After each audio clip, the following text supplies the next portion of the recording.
হয়ে নারী কোটায় আমি সেই জায়গাটা নিয়ে নিলাম, এক্ষেত্রে তো দেশ ক্ষতিগ্রস্ত হচ্ছে। মুক্তিযোদ্ধার কোনো নাতি নাতনি পুতিদের সাথে আমাদের কোনো রকমের কোনো বিরোধ নাই। আমরা এই বৈষম্যের নিরসন চাই। আমরা রাজপথে ততদিন পর্যন্ত থাকব যতদিন না পর্যন্ত এই কোটা বৈষম্যের নিরসন হয়।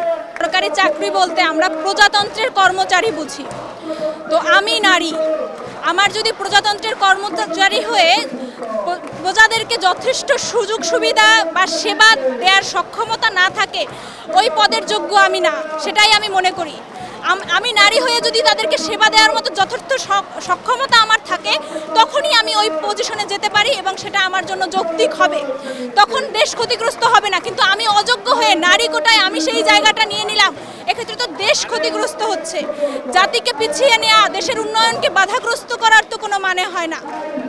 তো এক্ষেত্রে নারী কোটার কোনো যৌক্তিকতা আমরা মনে করি না। যদি পিছিয়ে পড়াদেরকে এগিয়ে আনতে হয়, সেক্ষেত্রে আরও অনেক পদক্ষেপ নেওয়া যেতে পারে। সেক্ষেত্রে প্রথম দ্বিতীয় শ্রেণী বাদ দিয়ে এরপরে তৃতীয় চতুর্থ শ্রেণীতে খুব কম সংখ্যায় কিছু কোটা রাখা যেতে পারে বিশেষ ক্ষেত্রে ব্যবহারের জন্য। এক্ষেত্রে এভাবে ঢালাওভাবে 10% কোটা, এটা আসলে সম্পূর্ণ অযৌক্তিক বলে আমরা মনে করছি। 6000 mAh battery, one and only Power Master NextG N73।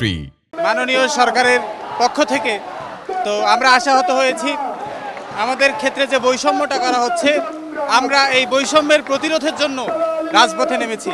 আপনারা আমার প্ল্যাকার্ডে দেখতে পাচ্ছেন, কিছুদিন আগে মুক্তিযোদ্ধার এক নাতনি, সে বলেছিল সে 70% কোটা চেয়ে সাধারণদের 50% দিতে চায়। তাদের যে ম্যাথামেটিক্যাল নলেজ, আমরা এটা থেকেও শিহরিত হয়ে যাই যে আসলে তাদের কোটার দরকার কেন। মুক্তিযোদ্ধার কোনো নাতি নাতনি পুতিদের সাথে আমাদের কোনো রকমের কোনো বিরোধ নাই, কিন্তু আমাদের দাবি যে বৈষম্যটা আমাদের সাথে হয়েছে, সাধারণ শিক্ষার্থীদের সাথে হয়েছে, আমরা সেই বৈষম্যের নিরসন চাই।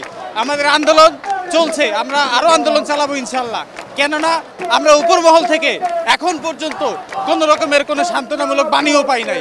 2018 সালে যখন এই আন্দোলনটা হয়, তখন মাননীয় প্রধানমন্ত্রী আমাদেরকে আশ্বাস দিয়েছিলেন সংসদে, কিন্তু মহামান্য হাইকোর্ট কিছুদিন আগে সেই পরিপত্রটাও বাতিল করে দিয়েছে।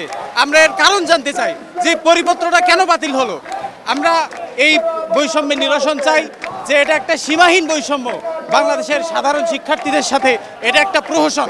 আমরা এই প্রহসন মানি না এবং আমরা চিন্তা করেছি, আমরা সিদ্ধান্ত নিয়েছি, আমরা রাজপথে ততদিন পর্যন্ত থাকব যতদিন না পর্যন্ত এই কোটা বৈষম্যের নিরসন হয়।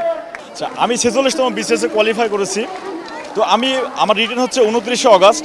তো রিটেন বাদ দিয়ে কিন্তু আমি আজকে কোটা আন্দোলনের সাথে যুক্ত হয়েছি। কারণ আমার মনে হয়, আমি যখন পড়তে বসি, যে আমি যদি রিটেন দেওয়ার পরে এবং ভাইবা দেওয়ার পরেও যদি আমি একটা চাকরি নিশ্চিত করতে না পারি, বা আমার যদি মনে হয় যে আমি চাকরি পাবো না কোটার কারণে, তাহলে আমি আসলে পড়ে কি করব, আমি রিটেন দিয়ে বা কী করব, আমার এটা মনে হয়। তাই আমি আজকে কোটা আন্দোলনের সাথে যুক্ত হয়েছি।